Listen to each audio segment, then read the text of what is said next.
Good afternoon. Have a seat. Thank you, ma'am. Comfortable हैं? Yes, ma'am. अपने बारे में बोर्ड को कुछ बताइए, लेकिन अपना नाम और अपना निवास स्थान रिवील मत करिएगा। मैम, मैंने अपनी शुरुआती पढ़ाई गोल्डन वेल पब्लिक स्कूल से की है।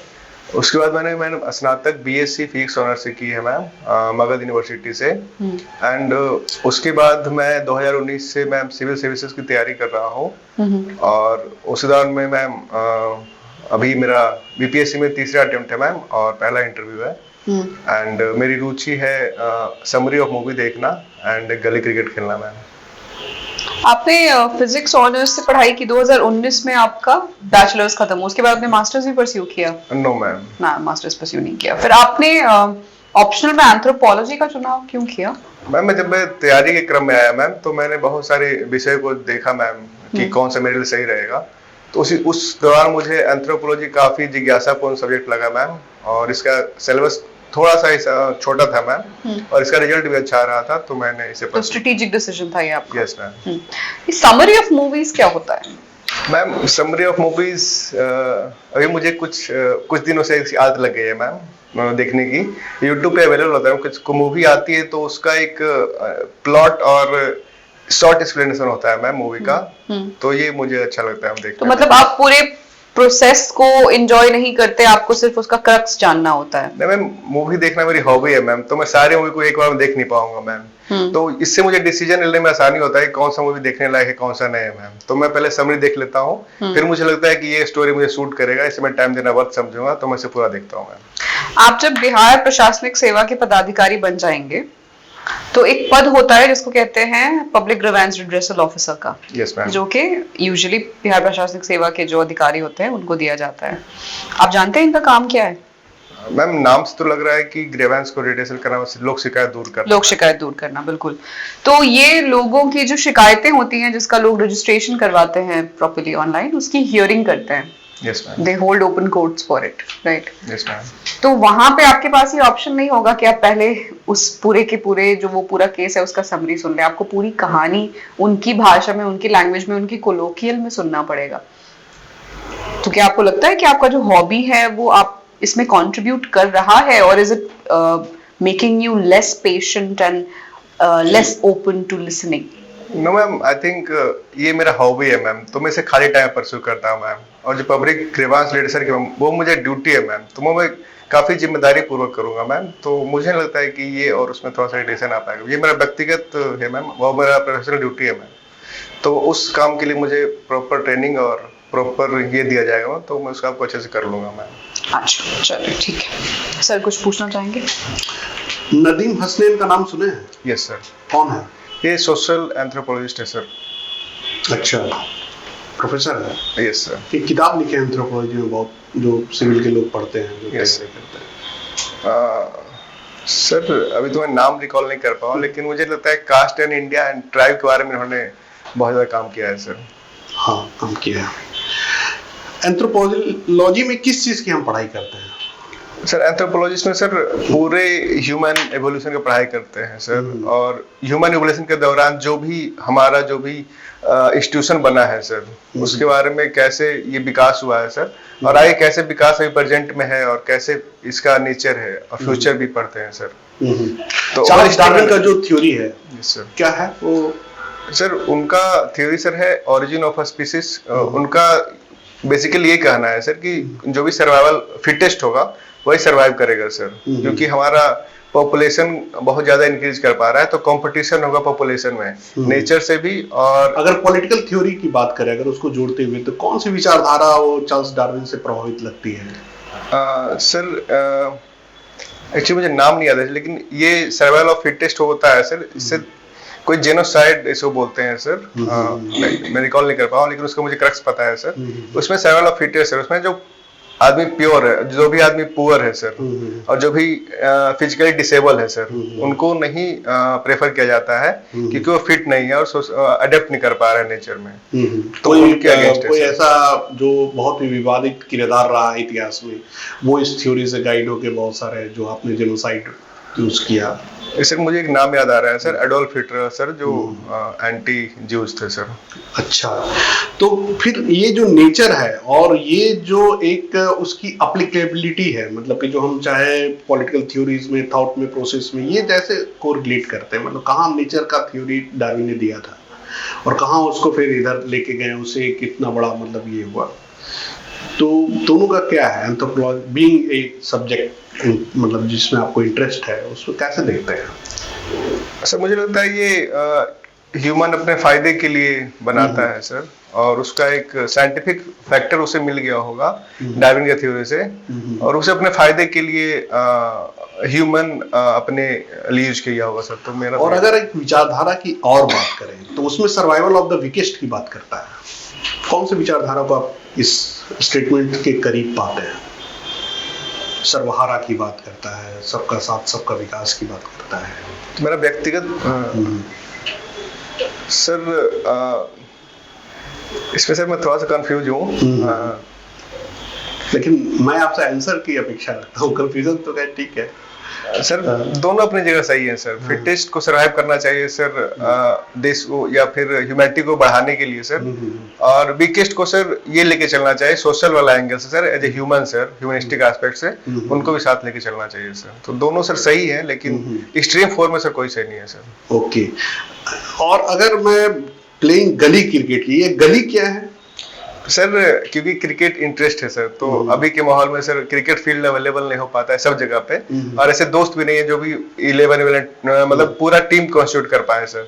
तो जब भी हम लोग ग्रुप बनता है तो कहीं भी मतलब छोटा सा एरिया में क्रिकेट खेलने को ही सर। और किसी के गाड़ी का शीशे टूट जाए, किसी के घर में बॉल चला जाए, कोई कंप्लेन करे पुलिस को, ऐसे तो बॉल इसका सॉफ्ट होता है सर, तो उसे टूटने की आशंका कम होती है सर। और आप रहे, मान लीजिए बीएस के ऑफिसर है या बीपीएस आपका है, और कोई कंप्लेन करे कि गली में क्रिकेट खेलता है, हल्ला होता है, सोने नहीं देता है सब, और बॉल से ये होता है, तो आप क्या करेंगे? क्योंकि आपका हॉबी भी है ये।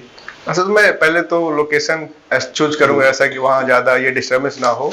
अगर लोकेशन नहीं मिल पाता है सर तो मैं टाइमिंग चूज कर लूंगा, किस टाइम में सर ज्यादा लोगों को दिक्कत नहीं होती है और वैकेंट एरिया होता है। लेकिन आप मना नहीं करेंगे, मतलब उसकी व्यवस्था देखेंगे कि भाई, मतलब मैं ट्राई करूंगा कि डिस्टर्बेंस ना हो मेरे कारण सर, और जितना हो पाएगा मैं डिस्टर्बेंस को नहीं करूंगा, लेकिन मैं हॉबी के साथ रहना वो कैसे क्रिकेट खेलेगा, कोई हल्ला नहीं करेगा, ये कैसे हो सकता है? सर हल्ला होगा, लेकिन सर एक पीक टाइम होता है सर, जब पे मॉर्निंग टाइम में सब घर में होते हैं सर, और दोपहर के टाइम में सर सब लोग बाहर काम पे जाते हैं सर। तो अगर उस टाइम पे, अगर संडे को मुझे टाइम मिल पाता है। अब कंप्लेंट करने वाले कोई घरेलू महिला है तो सर मैं उनपे पूरा ध्यान दूंगा सर, तो उनको दिक्कत ना हो सर, मैं लोकेशन चेंज कर दूंगा अपना सर। ओके, अब ये बताइए कि अगर आप सीबीएसई से पढ़े हैं और मगध यूनिवर्सिटी से पढ़े हैं, बिहार में अगर एजुकेशन भी आपका एक है, इसमें मैं भी ये देख पा रहा हूँ। Yes sir. मगध यूनिवर्सिटी की स्ट्रेंथ क्या है और वीकनेस क्या है? क्योंकि मगध यूनिवर्सिटी को हम लोग भी देख रहे हैं, बिहार में पटना यूनिवर्सिटी में मगध यूनिवर्सिटी के बारे में कुछ बताइए। सर इसकी स्ट्रेंथ है सर कि बहुत सारा डाइवर्सिफाइड ऑप्शन देता है सर, मतलब परस्यू करने का एजुकेशन सर। आपने क्लास किया था? प्रॉपर क्लास होती है वहाँ? सर मैंने क्लास नहीं कर पाया था सर, लेकिन हाँ सर मैं इतना सुनिश्चित करता था कि जो भी मिनिमम रिक्वायरमेंट होता है। ये इसकी स्ट्रेंथ है कि आप क्लास ना भी करेंगे तो डिग्री मिल जाती है। नहीं तो जो वीकनेस की तरफ मैं इसको ज्यादा दिखूंगा सर। पॉजिटिव सर वही था कि डाइवर्सिफाइड क्राइटेरिया इसका सब्जेक्ट है सर, वो मैं परस्यू कर सकता हूँ, पीएचडी भी उसका यहाँ से कर सकता हूँ सर। और वीकनेस है कि थोड़ा सा इंफ्रास्ट्रक्चर की कमी है सर, और थोड़ा सा क्वालिटी ऑफ एजुकेशन भी कम। तो अगर आप बीईएस में जाते हैं मान लीजिए, तो क्या इसमें आप काम कर सकते हैं? बिल्कुल सर। पर आपके मैंडेट में तो वो आएगा नहीं, क्योंकि यूनिवर्सिटी तो फिर अदर वो सेटअप में जाता है। बीएस का अधिकारी तो यूनिवर्सिटी में कुछ नहीं कर सकता। तो मैं अपने रिकमेंडेटरी पावर का यहाँ पे यूज करना चाहूँगा। आपसे मांगा ही नहीं जाएगा रिकमेंडेशन, आप है ही नहीं, you are not authorised to do so, then what you will do? तो maybe I can use my personal influence to give positive.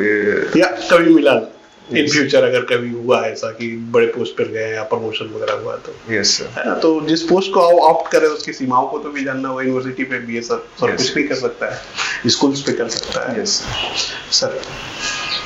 ये बताइए कि जो थर्मल एनर्जी है, उसको जनरेट करने का जो पूरा प्रोसेस है, उसको लेमैन लैंग्वेज में आप समझा सकते हैं?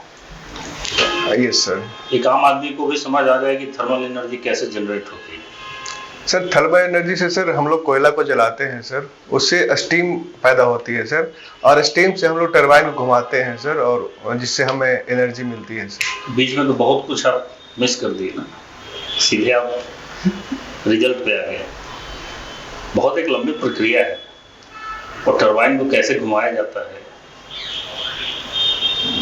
थोड़ा सा, अगर इसलिए मैंने कहा कि लेमैन लैंग्वेज में एक्सप्लेन करिए, क्योंकि आम आदमी को नहीं पता चल पाता है कि कैसे एनर्जी जनरेट होती है थर्मल एनर्जी। मैं ट्राई करता हूँ सर। करिए।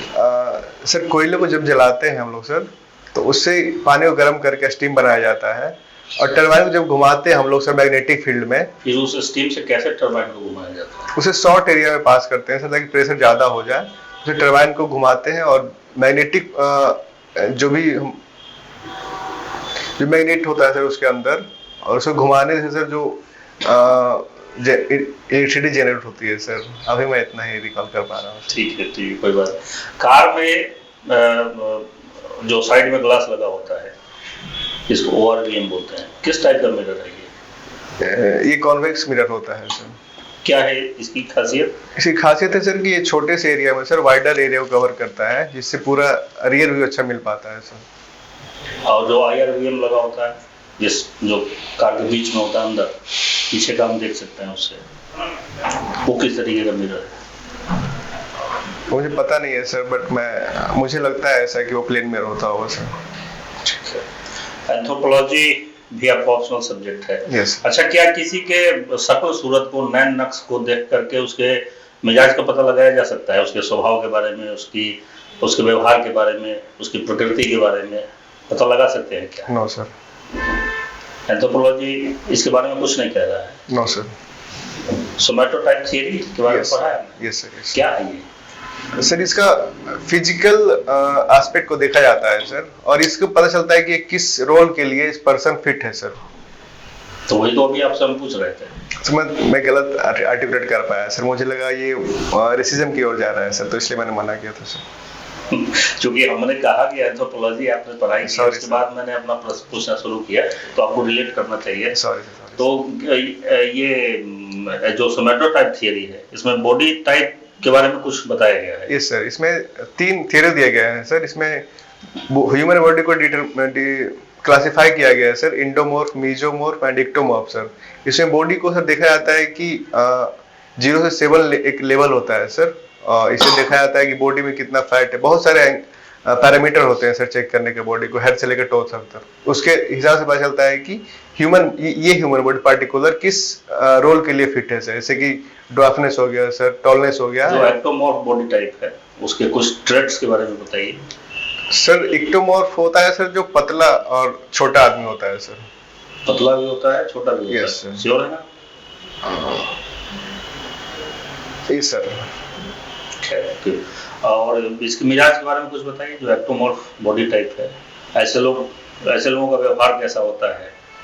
Yes sir. इनकी प्रकृति कैसी होती है?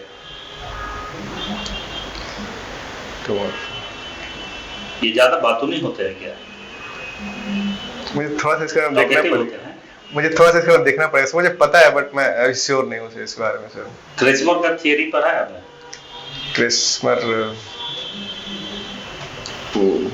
अभी मैं रिकॉल नहीं कर पा रहा हूँ सर। कोई नहीं। एडवोकेसी एंथ्रोपोलॉजी के बारे में जानते हैं? Advocacy anthropology sir. सुना है ये शब्द?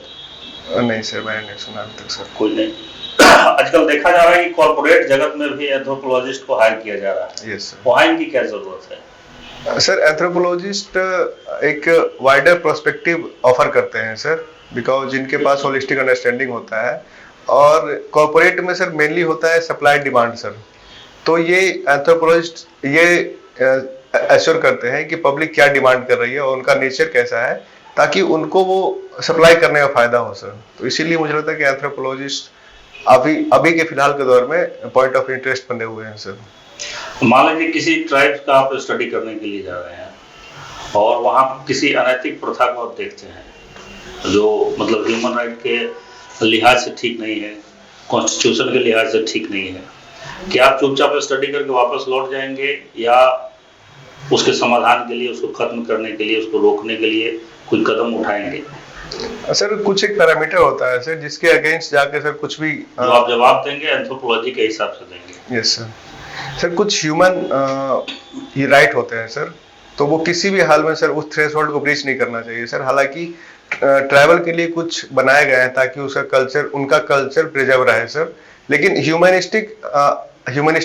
राइट को जब भी ट्राइबल राइट वायलेट करेगा सर, तो मैं इस परिवेश में सर मैं ह्यूमन राइट को फोकस करूंगा और इसका विरोध और इसको ठीक करने की कोशिश करूंगा सर। तो जो जनजाति है उनके कल्चर को प्रोटेक्ट करने के लिए बहुत सारे उस कॉन्स्टिट्यूशन में भी प्रोविजन है, यस सर। शेड्यूल भी है इसके लिए, यस सर। गवर्नमेंट ने इसके लिए स्टैट्यूट भी बनाया है। Yes sir. फिर आप कैसे कर पाएंगे? सर उसमें भी कुछ लिमिटेशन होगा सर, पार्टिकुलरली सर उनके कल्चर को प्रोटेक्ट करना है। यस सर, बट कुछ ह्यूमन राइट है सर। कल्चरल रिलेटिविज्म एक शब्द है Yes, sir. एंथ्रोपोलॉजी में, क्या होता है? सर कल्चर रिलेटिविज्म ये होता है सर कि कोई भी दूसरा कल्चर, मेरे कल्चर के अलावा कोई दूसरा कल्चर है सर, तो मैं अपने कल्चर को सेंटर ऑफ फोकस में ना रख के उस कल्चर को उसी के परिवेश में मैं देखूंगा सर, तो इसी को कल्चर रिलेटिविज्म कहते हैं सर।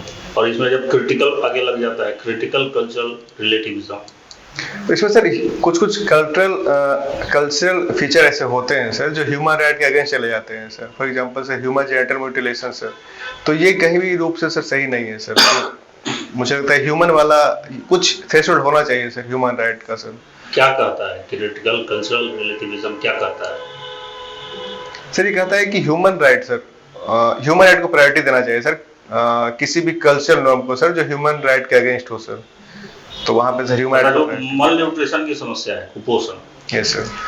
कुछ लोग का ऐसा मानना है कि इसका समाधान एक डॉक्टर या एक इकोनॉमिस्ट से ज्यादा बेहतर सुझा सकते हैं कि एंथ्रोपोलॉजिस्ट। Yes sir. अगर इस समस्या का समाधान करना है तो राय ली जाए एंथ्रोपोलॉजिस्ट की, वो ज्यादा बेहतर समाधान इसका बता सकते हैं। Yes sir. ऐसा क्यों? सर माल न्यूट्रिशन के सर बहुत सारे फैक्टर होते हैं सर। एक तो सर बायोलॉजिकल की सर उसको प्रॉपर डाइट ना मिल पाया सर, एक कल्चर फैक्टर होते हैं सर। तो कल्चर फैक्टर को समझने में सर एंथ्रोपोलॉजिस्ट बहुत बड़ा रोल यहाँ प्ले कर सकते हैं सर, बिकॉज बहुत सारे कल्चर में सर देखा गया है सर कि ऐसा होता है। For example sir Hindu culture, Bihar culture sir, यहाँ पे वुमन को ऐसा लास्ट में खाना खाते हैं सर, क्योंकि यहाँ पैट्रियार्की है सर। तो लास्ट में जब खाना खाते हैं तो उन्हें प्रॉपर डाइट नहीं मिल पाता है सर। तो यहाँ पे वो कल्चर एंगल को देख कर सही से सुधार कर सकते हैं सर एंथ्रोपोलॉजिस्ट। तो मुझे लगता है इस कारण से एंथ्रोपोलॉजिस्ट का रोल ज्यादा हो पाता है सर। अभी की जो बीमारियां हैं जिनको जीवन शैली से जुड़ी बीमारियां कहा जा रहा है, जैसे बीपी की समस्या है, शुगर की समस्या है, क्या इसका संबंध हमारे पूर्वजों के जीन से है? यस सर, कुछ हद तक है। कैसे? क्योंकि इसके लिए पार्टिकुलर कुछ जीन रिस्पॉन्सिबल अगर होते आप हैं उदाहरण देकर के बता पाए।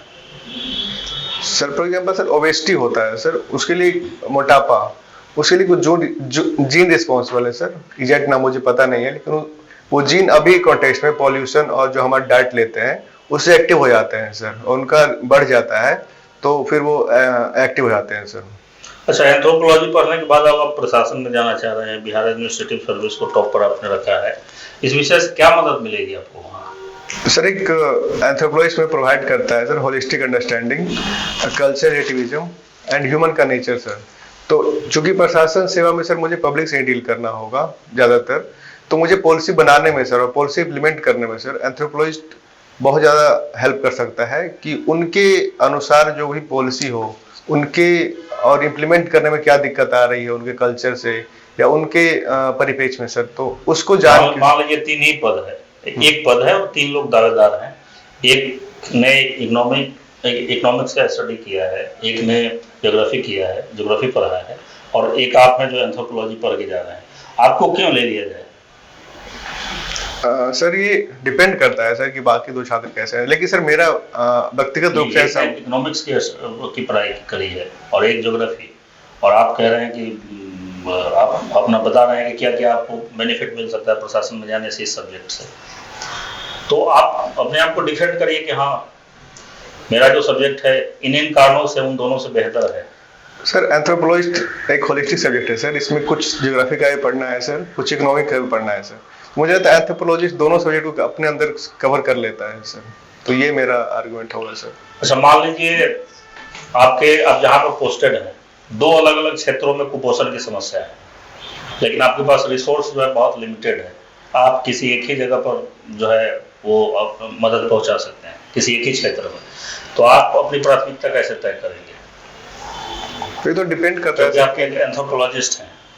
तो ये डिपेंड करता है सर कि कौन सा ज्यादा क्रिटिकल कंडीशन में सर। और मुझे तो ये भी नहीं, पता दोनों है जगह मल न्यूट्रिशन की समस्या है। बराबर है सर। हाँ, एक क्षेत्र ए है और एक क्षेत्र बी है। ये जो कुपोषण की समस्या दोनों जगह है, लेकिन आपके पास रिसोर्सेज इतने सारे नहीं है कि आप दोनों जगह एक साथ मतलब मदद पहुंचा सके दोनों जगहों पर। आपको किसी एक ही जगह पर पहले मदद पहुंचानी है, तो आप कैसे अपनी प्राथमिकता तय करेंगे? क्योंकि सर ये अर्जेंट मेरा डिसीजन होगा था, उसमें जो भी रिसोर्सेज है मेरे से उसमें बाइफरकेट कर दूंगा सर। और मैं ट्राई करूंगा सर एडिशनल फंडिंग कहीं से आ पाए, रिसोर्सेज कहीं से आ पाए अलग तरीके से, ताकि मैं दोनों फिर से कर सकूं सर। इसके पीछे जो आप ये डिसीजन लेंगे क्या रैशनल है, हम वो जानना चाह रहे हैं। malnutrition एक अर्जेंट प्रॉब्लम है तो सर। दोनों जगह है ना? ये सर, और मुझे इस पे दोनों जगह एक्ट करना होगा सर, क्योंकि ये आगे चल के भी दिक्कत वाली होगी सर। तो नहीं, एक ही जगह करना है, एक ही क्षेत्र में पहले करना है। तो मैं तो सर पार्टिकुलरली दोनों जगह करूंगा सर। अगर फिर भी मुझे सर एक जगह करना पड़े तो ये तो डिपेंड करता है सर कि किसी भी जगह कर दूंगा फिर से। मुझे क्या think the interview has gone pretty well. हम आपको 30 सेकंड्स में वापस बुलाते हैं। Thank you sir. Alright.